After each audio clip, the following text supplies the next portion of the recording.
మేనిఫెస్టోలో ఇచ్చినటువంటి హామీలన్నింటినీ కూడా ఇప్పుడు ఆంధ్రప్రదేశ్లోని కూటమి ప్రభుత్వం ఒకదాని తరువాత ఒకటి అమలు చేస్తూ ఉంది. సూపర్ 6లో భాగంగా స్త్రీ శక్తి పేరుతో రాష్ట్రంలోని మహిళలందరికీ ఉచిత బస్సు ప్రయాణ సౌకర్యాన్ని కల్పిస్తూ నిన్న ఆంధ్రప్రదేశ్ ప్రభుత్వం ఆ పథకాన్ని అమలు చేసింది. ఆ సందర్భంగా చంద్రబాబు గారు, పవన్ కళ్యాణ్ గారు, లోకేష్ గారు ఒకటే బస్సులో ఉండవల్లి నుంచి విజయవాడ వరకు మహిళలతో మమేకం అవుతూ వారు ప్రయాణం చేయడం జరిగింది. ఆ సందర్భంగా ప్రజాప్రతినిధులైనటువంటి పవన్ కళ్యాణ్ గారు, లోకేష్ గారు టిక్కెట్ ఎలా కొంటారు, ఆర్టీసీ బస్సుల్లో ప్రజాప్రతినిధులకి ఉచితమని కూడా లోకేష్ గారికి, పవన్ కళ్యాణ్ గారికి తెలియదా అంటూ దీన్ని ఉద్దేశించి వెటకారంగా కొంతమంది ఎనాలిసిస్ చేస్తున్నటువంటి నేపథ్యంలో దీని మీద మనం పూర్తి స్థాయిలో విశ్లేషణ చేసుకుందాం. ప్రస్తుతం మనతో పాటున్నారు జనసేన పార్టీ రాష్ట్ర అధికార ప్రతినిధి కుసంపూడి శ్రీనివాస్ గారు. వారితో మాట్లాడదాం. సార్ నమస్తే సార్. నిన్న స్త్రీ శక్తి పేరుతో మహిళలందరికీ ఉచిత బస్సు సౌకర్యాన్ని కల్పిస్తూ ఆంధ్రప్రదేశ్ ప్రభుత్వం ఆ పథకాన్ని అమలు చేసింది. ఆ సందర్భంగా చంద్రబాబు గారు, లోకేష్ గారు, పవన్ కళ్యాణ్ గారు ఒకటే బస్సులో మహిళలతో మమేకం అవుతూ ప్రయాణం చేశారు. అయితే ప్రయాణం చేస్తున్నటువంటి సందర్భంలో లోకేష్ గారు, పవన్ కళ్యాణ్ గారు ఈ ఆర్టీసీ బస్సులో ప్రయాణం చేస్తున్నందుకు గాను టికెట్ కొన్నారు. ప్రజాప్రతినిధులు ఆర్టీసీ బస్సులో ప్రయాణం చేసేటప్పుడు ఉచితమని ప్రజాప్రతినిధులైనటువంటి లోకేష్ గారికి, పవన్ కళ్యాణ్ గారికి తెలియదా అంటూ కూడా కొంతమంది దాని మీద విమర్శలు చేస్తూ ఎనాలిసిస్ చేస్తూ ఉన్నారు. దీన్ని ఎలా చూడాలి సార్ అసలు? కృష్ణ గారు ఈ మాట అన్నది కొమ్మినేని గారు వారికి సంబంధించినటువంటి ఛానల్లో కూర్చుని మామూలుగా సహజమైనటువంటి ఒక ఏకలను నవ్వుతూ ఉంటాడు కదన్నా, నవ్వుతా ఆ రోజున ఏదైతే మహిళల్ని కించపరుస్తా, అతను రాజధానిని కించపరుస్తా మాట్లాడిన వ్యాఖ్యలకి ఆల్రెడీ జైల్లోకి వెళ్ళి వచ్చాడు. పాపం జైల్లోకి వెళ్ళి వచ్చిన తర్వాత ఏమన్నా చిన్న మీద చిదిగిపోయిందేమో అతనికి. పాపం అతను సీనియర్ పాత్రికేయుడు అని చెప్పుకుంటా ఉంటాడు. మరి ఆయన మాట్లాడే మాటలు మళ్ళీ ఆ వర్షం ఆయన మిగతా వాళ్ళ పేర్లు చెప్పకూడదు మనం, వాళ్ళ మాట్లాడే విధానం అద్భుతమైనటువంటి స్త్రీ శక్తి పథకం. అది అద్భుతమైనటువంటి పథకం. అది ఈ రోజున అక్కడ Palle Velugu, ultra Palle Velugu, express, metro express, ఇంకొకటి ఏంటంటే సిటీ ఆర్డినరీ, ఈ 5 రకాల బస్సుల్లోని కూడా చక్కగా ప్రయాణం చేయొచ్చు, ఉచితంగా ప్రయాణం చేయొచ్చు. వీళ్ళు ఏమనుకుంటున్నారంటే బేవర్స్గా తినటం అలవాటు అయిపోయింది వీళ్ళకి. కనీసం మహిళలకి ఎంతో కొంత ఉపాధి కలుగుద్ది దీనివల్ల.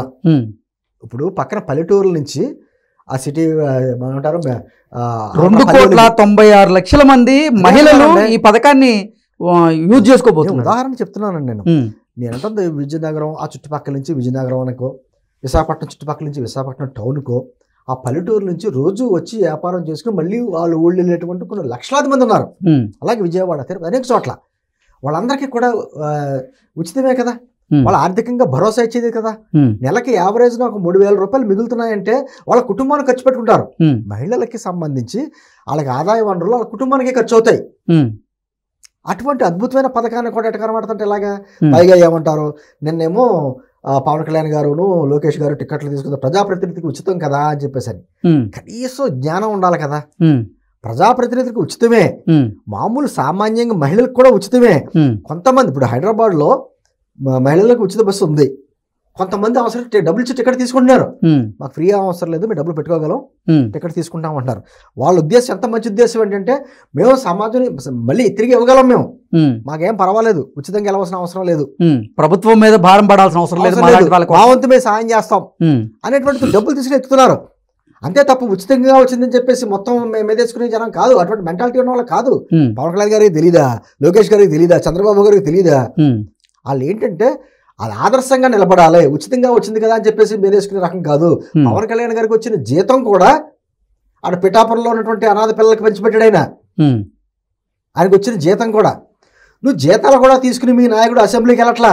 మీ నాయకుడి గురించి మాట్లాడు ముందు, మీ 11 మంది ఎమ్మెల్యేల గురించి మాట్లాడు. అరే మీరు అసెంబ్లీకి వెళ్ళి మాట్లాడతారనే కదా మీకు ఎమ్మెల్యేల కింద చేసాం, మీరు అసెంబ్లీకి వెళ్ళి మాట్లాడకుండా తాడేపల్లి ప్యాలెస్లో కూర్చుని ప్రెస్ మీట్లు పెడతారేంటి? అటువంటిప్పుడు నీ జీతం ఎందుకు వదులుకోకూడదు, నీకు వచ్చేటువంటి ప్రభుత్వ సదుపాయాలు ఎందుకు వదులుకోకూడదు అని దాని మీద మాట్లాడు. ఈ సీనియర్ జర్నలిజం అక్కడ కనపడుతుంది. అదేమో తప్పు కనపట్ల. డబ్బులు తీసుకుని కూడా అసెంబ్లీకి కూడా వెళ్ళకుండా తాడేపల్లి ప్యాలెస్లో అక్కడ కూర్చొని తిరిగేటువంటి మీ ఎమ్మెల్యేల గురించి మాట్లాడకుండా డబ్బులు ఇచ్చి టికెట్ తీసుకున్నందుకు మళ్ళీ ఎటకరంగా మాట్లాడతావా? పైగానేమో రాష్ట్రంలోని ఇక్కడి నుంచి అక్కడికి వెళ్తా ఉండదు. అక్కడికి ఎక్స్ప్రెస్ అంటేనే దాని అర్థం అది. ఎక్స్ప్రెస్ ఎప్పుడు పల్లెల్లో తిరగదండి, టౌన్లో సిటీస్లో తిరుగుతుంది, టౌన్లో తిరుగుతుంది, అక్కడ ఉచితం. అంటే ఈ రోజున వైజాగ్ నుంచి మీరు తిరుపతి వెళ్ళొచ్చండి, ఎక్స్ప్రెస్లు లేవా? మెట్రో ఎక్స్ప్రెస్లు లేవా? సరే ఏసీల కంటే లేదు, మెట్రో ఎక్స్ప్రెస్లు ఉన్నాయిగా. పోనీ వైజాగ్ నుంచి విజయవాడ వచ్చి విజయవాడ నుంచి తిరుపతి 2 బస్సులు మార్చి వెళ్తారు. దానికి ఎంత కలిసి వస్తుందండి వాళ్ళకి? ఈ రోజున దీనివల్ల టూరిజం బాగా పెరుగుద్దండి. అనేక రకాల, అంటే కేవలం సంవత్సరానికి 1942 కోట్లు ఎంతో ఆర్థిక భారం పడవచ్చు, కానీ దానికి ఆపోజిట్గా అంటే ప్యారలల్గా మనకు అద్భుతంగా ఆదాయం వస్తుంది. మహిళల ఆదాయం పెరుగుద్ది, కుటుంబాల ఆదాయాలు పెరుగుతాయి. ఆ డబ్బులు 3,000 రూపాయలు వచ్చిన ఆదాయాన్ని, మిగిలిన ఆదాయాన్ని ఏదో రకంగా ఏదో వస్తువులు కొనుక్కుంటారు, ట్యాక్సుల రూపంలో మళ్ళీ ప్రభుత్వానికి వస్తాయి, డబ్బులు మిగులుతాయి. తీర్థయాత్రలకు వెళ్ళే వాళ్ళు ఉంటారు, మహిళలు ఒకరే వెళ్ళరు కదా, అదే ఫ్యామిలీ సభ్యులు వెళ్తారు. ఇప్పుడు భార్య భర్త కొడుకు కూతురు ఉన్నారనుకోండి, తండ్రికి కొడుకు టికెట్ తీసుకుంటాడు, భార్యను కూతురును ఫ్రీగా వెళ్తారు. అలాగే ఆ కుటుంబానికి ఎంతో కొంత సగం తగ్గినట్టే కదా ఖర్చు. నేను అంటే తీర్థయాత్ర అనే కాదండి, వీళ్ళకి అర్థం అట్లా. చుట్టుపక్కల టౌన్లకి పల్లెటూరుల నుంచి అనేక మంది వచ్చి వ్యాపారాలు చేసుకుని మళ్ళీ సాయంత్రానికి వెళ్ళే వాళ్ళు కొన్ని వేల మంది ఉంటారు, లక్షల మంది ఉంటారు. వాళ్ళందరికీ ఎంత ఉపయోగం అది. అంటే వీళ్ళ ఉద్దేశం ఏదంటే ఫ్రీగా వచ్చింది కదా, బేవర్స్గా వచ్చిందని చెప్పి ఉపయోగించిన తత్వాలు ఉంటారు వీళ్ళు. అలా ఉండదు, అందరూ ప్రజలు అలా మీలా ఆలోచించరు. సూపర్ 6 ఏం చేశారు, ఏమైంది. మీరు మాట్లాడితే బైబిల్, ఖురాను, భగవద్గీత అన్నారు, మీ మేనిఫెస్టోది 2 పేజీలే అన్నారు. ప్రతి అంశం మీద మాట్లాడదాం. మీరు 5 సంవత్సరాల మీద చేసిన మోసం, మద్యపాన నిషేధం అని చెప్పేసి మద్యాన్ని ఏర్లో పారించింది ఎవరు? సీనియర్ జర్నలిస్ట్ అడగాలి.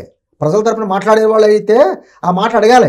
మద్యపాన నిషేధం చేసే ఓట్లు అడుగుతామని చెప్పాం మనం ఆ రోజున, అది నెరవేరలేదు కదా. ఆ లెక్కల మీద కొన్ని కోట్ల రూపాయలు సంపాదించి అనేక మంది, వేల మంది ప్రాణాలు హరించామని చెప్పి అడగాలి అతను. రైతులకు వస్తాడేమో రోడ్డు ట్యాక్స్, ట్రాక్టర్కి ట్యాక్స్ రద్దు చేస్తామన్నాడు. ఎక్కడ చేశారండి వీళ్ళు? మేము వస్తాం 12,500 ఇస్తామని చెప్పన్నారు. కేంద్ర ప్రభుత్వం ఇచ్చి 6,000తో కలిపి 18,500 రావాలి, 13,500 ఇచ్చారు, 5,000 కట్ చేశారు. అది అడగాలి. ప్రతి ఏటా జనవరి 1న మేము ఇటు జాబ్ క్యాలెండర్ రిలీజ్ చేస్తా ఉన్నారు. 5 సంవత్సరాలు ఒక్క జాబ్ క్యాలెండర్ రిలీజ్ చేసావా? 5 సంవత్సరాలు ఒక్క డిఎస్ఏ నిర్వహించగలిగావా? నీకు మాట్లాడే అర్హత ఎక్కడ ఉంది? అది కదా సీనియర్ జర్నలిస్టులు అన్న వాళ్ళు మాట్లాడేవాళ్ళు. అంటే ప్రజల తరపున మాట్లాడేటప్పుడు అటు 2 వైపులా చూపించు, తప్పులుంటాయి. అది మానేసి ఈ రోజున ఆర్థికంగా స్వావలంబన కలిగినటువంటి మహిళా శక్తిని అవమానిస్తున్నాం. మహిళలు అంటే మీకు ఎలాగా లోకువే. మీ నాయకుడు జగన్మోహన్ రెడ్డి గారు కూడా ఒక మహిళా నాయకులను, ఎమ్మెల్యేని నానా మాట్లాడిన వాళ్ళని వెళ్ళి పలకరించాడు. వాళ్ళ తరపున ఒకరు తాపుచ్చుకుని మాట్లాడేవాళ్ళు మీరేం జర్నలిస్టులు, మీరేం పాత్రికేయులు, అసలు మీ విధానం ఏంటి? అసలు మీరు ఒక పని చేయండి, మీరు మీ ప్యానల్లో మాట్లాడిన ఆ వ్యక్తి ఇద్దరు కలిసి మారువేషాలు వేసుకుని ఏదన్నా ఆధార్ కార్డులు ఎవరన్నా మహిళలు తీసుకుని ఓ మహిళలుగా వేషం వేసుకుని ఒకసారి తిరిగి రండి. ఓకే, మీకు ఫ్రీ టికెట్ ఉందో లేదో, ఎక్కడి నుంచి ఎక్కడ దిగాలో ఒకసారి తిరిగి రండి. తిరిగి వస్తే మీకు అర్థం అవుద్ది. ఇప్పుడు తెలంగాణ కూడా అంతే అండి. తెలంగాణలో ఒక ఉచిత బస్సు ఉందంటే బోర్డర్ దాకా ఫ్రీ ఉంటుంది, బోర్డర్ దాటితే టికెట్ తీసుకోవాలి. అది మానేసి వెల్లూరుకి మాట్లాడతానండి ఒకతను, అతని దాంట్లోని తిరుపతి నుంచి వెల్లూరు వెళ్ళాలంటే అక్కడ దాకా వెళ్ళలేమంటే, మరి వెల్లూరు తమిళనాడులో ఉంది, తమిళనాడు వెల్లూరు దీంట్లో కలిపామనండి. ఒకప్పుడు ఉండేదేమో, ఇప్పుడు బోర్డర్ దాకా ఉంటుంది. చిత్తూరు దాటిన తర్వాత బోర్డర్ దాకా ఉంటుంది, అక్కడ దాకా ఫ్రీ ఉండొచ్చు. అక్కడ నుంచి బస్సు మారి వెల్లూరు వెళ్ళొచ్చు. అదే మానేసి వెల్లూరు దాకా ఫ్రీ ఇచ్చేస్తారా? ఎన్ని పనికిమాల మాటలు. కేవలం ప్రజలు సంతోషంగా ఉంటున్నారు అంటే వాళ్ళ చూడలేని తత్వం. ఓకే, నిజంగా లోపాలు ఉంటే ఖచ్చితంగా లోపాలు ఎత్తి చూపండి. అదే తప్ప కేవలం అద్భుతమైనటువంటి పథకాల మీద బురద జల్లితే మాత్రం దయచేసి మీ స్టూడియోలో కూర్చొని మాట్లాడుకున్నట్టు పబ్లిక్లోకి వెళ్ళి మహిళల దగ్గరికి వెళ్ళి మాట్లాడకండి. రేపు పొద్దున్న మీ పార్టీలు కూడా ఉంచరు, అలా కొడతారు, మళ్ళీ మామూలుగా కొట్టరు. నేను అంటుంది మొత్తానికి హాస్పిటలైజ్డే. నేను అంటుంది ఇప్పటికైనా సరే మీ లోపాలన్నీ చేసిన వాళ్ళు, మీరు తప్పులు చేసిన వాళ్ళంతా మీరు లోపాలు మీ దగ్గర ఉంచుకుని ఈరోజు ప్రభుత్వం చేస్తున్నటువంటి మంచి పనులు మీరు ఖజానా ఖాళీ చేసి ఇచ్చినా కూడా సంపద సృష్టించి మరి ఉచితం మనం ఇస్తున్నాం పథకాలు ఇక్కడ. అటువంటిది మా దాంట్లోకి చెప్పడం మానేసి ఒక్క పారిశ్రామికవేత్త మీరు ఉండగా టైంలో ఒక రాలేదు రాష్ట్రానికి, ఈరోజు అనేక మంది వస్తున్నారు, పెట్టుబడులు పెడుతున్నారు. దాన్ని ఆహ్వానించండి. రాజకీయంగా మాట్లాడుకుందాం, ఎలక్షన్స్ అప్పుడు ఎలక్షన్స్ మాట్లాడుకుందాం. పెట్టచ్చు కదా. మీరు పులివెందులో చావు దెబ్బ ఎందుకు కొట్టారు, లేకపోతే వివేకానంద రెడ్డి హత్య కేసు గురించి పెట్టండి డిబేట్లు.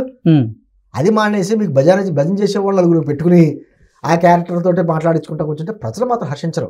కొమ్మినేని గారికి నేను ఏమంటానంటే, మీరు సీనియర్ జర్నలిస్ట్, ఆయన డిబేట్స్లో కూడా నేను చాలాసార్లు వెళ్ళాను, నాకు పరిచయమే. అంటే సీనియర్ జర్నలిస్ట్ అయినప్పుడు ప్రజల తరపున ఒకళ్ళు తప్పించుకోవాలి తప్ప ఏదో ఛానల్ యజమాని డబ్బులు ఇస్తున్నాయి కదా అని చెప్పేసి ఇటువంటి మాటలు మాట్లాడితే మాత్రం ఖచ్చితంగా ప్రజలు హర్షించరు. ఇప్పుడైనా పబ్లిక్లోకి వెళ్తే మాత్రం ప్రజలు బుద్ధి చెప్తారు. Okay sir, thank you so much.